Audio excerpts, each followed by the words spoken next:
right, that was the males of the Earth Science team singing the Old Man River song for you. We are going to talk about the types of streams and rivers in this notes video, and then we're going to do a little demo at the end. Okay, so to start out, we got our meandering stream and our braided stream. Okay, so on the left side of the picture here, you can see that there's one long channel that the stream takes. Okay, but in the braided stream, there's a lot of interlocking channels within that, and you can kind of see the difference between the two in these pictures. Hey all, it's Mr. Murata here. I just want to say thanks to Mrs. Holting for that great introduction to our different types of rivers. I'm going to take over and talk about the meandering river, the meandering stream. So if you look, if one thing to know about the meandering stream is that it's going to be one single channel, and with that it's going to be a slower velocity or a lower velocity. Then you're going to have smaller sediments being moved in this type of river or stream. This type of river or stream is going to be a lot more predictable. An example of this type of river or stream is going to be the Mississippi River. Now, one thing to kind of note about the meandering stream is you have these cut banks and point bars that will be occurring on the meandering stream. Now, cut banks, they're going to be on the outside portion of the river. This is because you have the fastest moving portion of the water starts to weather away the shore and eats away at it, and then it's going to erode that sediment downstream. So you have on the outside portion, you have the cut banks being created because the water eats away at the river, or eats away at the shore, and then deposits the sediment downstream. Then you have the point bar, which is going to be on the inside banks of the river, where you have the slowest moving portion where that sediment will be deposited, creating more of a shore to stand on. So you have this bends and curves to our stream, where on the outside it's going to continue to cut out, and then on the inside you'll have sediment being deposited there as well.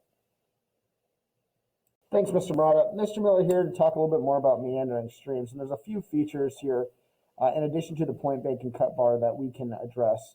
And one of those is a feature called an Oxbow Lake. And you can see here on this image, the Oxbow Lake is a little crescent moon-shaped lake that occurs when the cut banks combine together. So as the water travels in this direction, right, from left to right, the outside of the turn, you could say, is the cut bank, and that's where the erosion is occurring, and you're altering the land. And when you have a very meandering river, a very twisty river, sometimes the cut banks can meet, and water will always take the easiest path, right?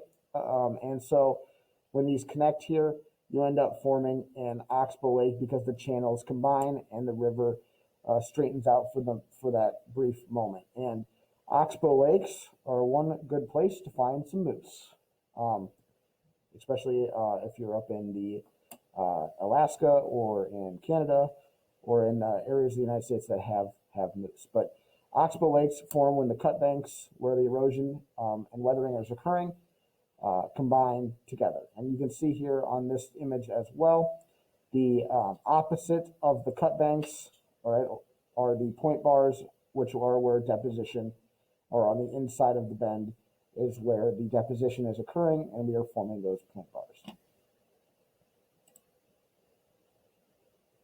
Hey everybody, Mr. Sheets here. I want to thank Mr. Miller for telling us about Oxbow Lakes.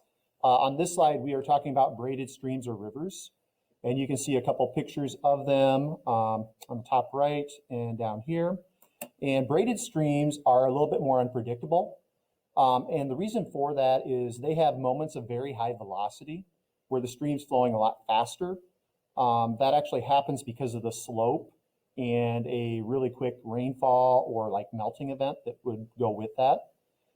Because they're moving faster or at a higher velocity, they can move heavier particles in addition to the smaller particles or sediment.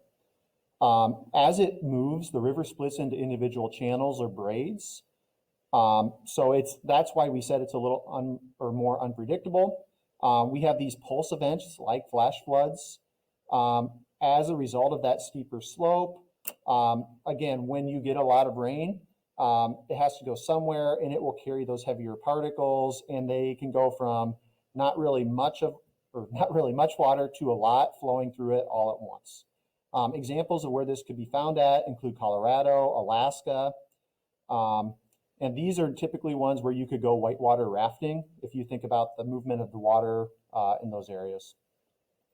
Everybody, Mr. Miller here, Mr. Sheets, and we got our cameraman, Mr. Peterson, behind. There he is.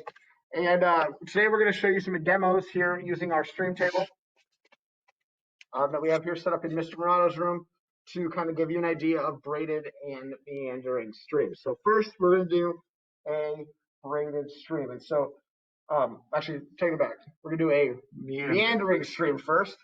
And so the first thing we need to do is we need to carve our meandering channel. All right, so we're going to carve out using this spoon.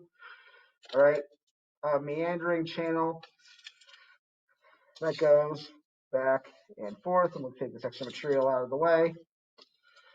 All right, so there we go. So we have our main channel made, and you notice it's one single channel that is quite bent or meandery, as one might say. Now, what we're going to do is we are going to start the water, and what you should pay attention to is one, where's the erosion occurring, and two, how is the sediment being moved down the stream. So the water will start up here at the top, and it will flow towards the bottom. Correct. And for this one, the water is going to be flowing a little bit slower, as it would in a meandering stream.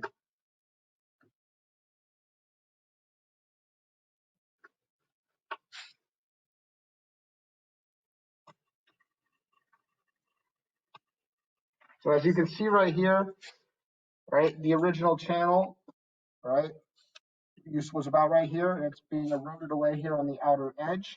So that would be an example of a cut bank. And you can see the channel when we originally formed it was all the way down to the bottom of the stream table, and it has filled in here, and that would be our point bar. And so if we watch it go a little bit longer, you'll see our stream that once formed or was right here has become a little bit more bendy, and you can see the same erosion occurring right here at this cut bank right here. You can also see all the particles, the sediment that's been carried down right in here. It wasn't there before. It's been carried as load by the river.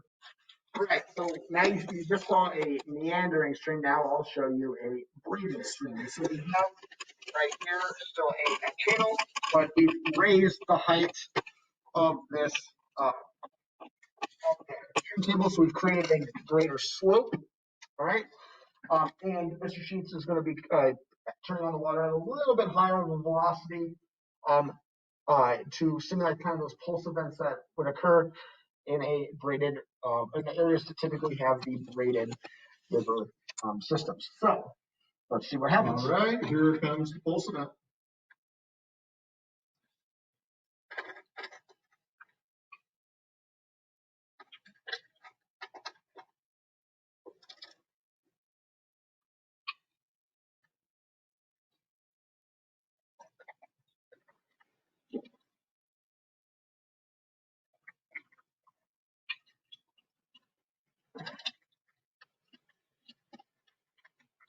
And you can see here the bigger sediment, right? These bigger pieces within the sand here are now being kind of rolled along the bottom. Here comes another one, so you can watch. So let's kind of pick one here and kind of follow it. See, it's kind of slowly rolling kind of along the bottom. Okay. And if we stop right there, we can kind of see that it didn't particularly favor one,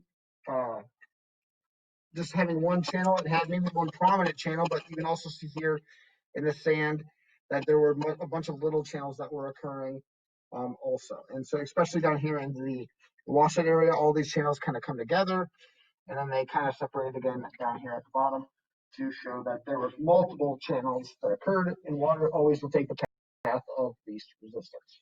Mr. Sheets? Absolutely. Flows downhill. Mr. Miller, you did a great job with that. I don't have much to add. Each of these stream systems.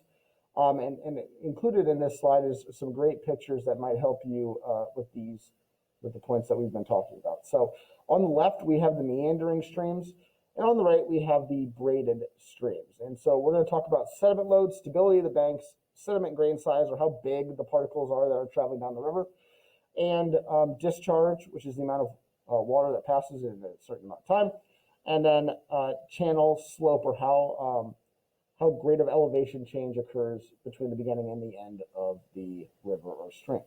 So, starting off with sediment load. Meanders tend to have their sediment load that is suspended, or more of the sediment that it's carrying is suspended in the water column. If you think about the Mississippi River is brown most of the time because of all the sediment that's eroded off of farm fields and flows into the river, and that sediment or that dirt is suspended or floating in the water column. And this you can see if you go out in the river and you scoop up a glass of water, you can see little bits of soil and stuff floating or particulate matter floating in the river. Braided streams tend to have more of their sediment in what's called the bed load, or along the bottom of the stream, and it's more or less pushed by the water down the river. So you tend to find things more or less, quote unquote, rolling down the river in braided streams. Stability of the banks. So meanders tend to have a very stable bank, even though they have cut banks and point bars. Cut banks would be erosion and weathering, and point bars where depositions occurring. That process takes a very long time. So it tends to be stable. It's still changing, yes, but it takes a very long time for that to occur. Because of the pulse events in the braided streams, the braided system as a whole is less stable, because after each kind of pulse event or flash flood event that you have in the river, it might change each of those individual channels up completely. They might be permanently altered each time we have one of these pulse events. Sediment grain size. Meanders tend to carry finer sediments because most of it's suspended, and it takes you have to have a higher velocity to carry bigger stuff. And so even though we have areas of high and areas of low velocity in meanders, overall the sediment tends to be pretty fine. In terms of braided, we tend to have bigger, like boulders or cobbles or pebbles or bigger things bigger sized rocks being moved by the river. Mr. Sheets will round up the last two.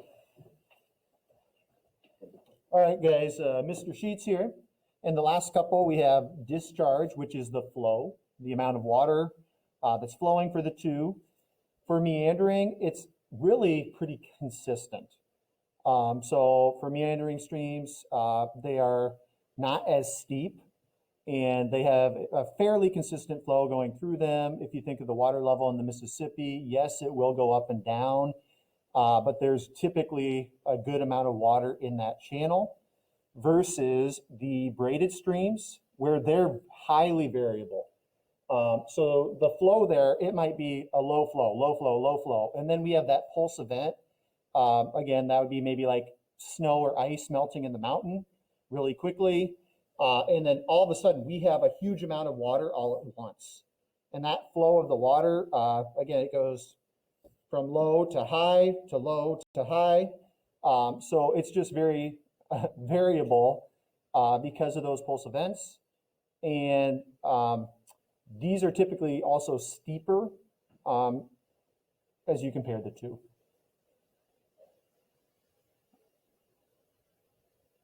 What do I want to hit?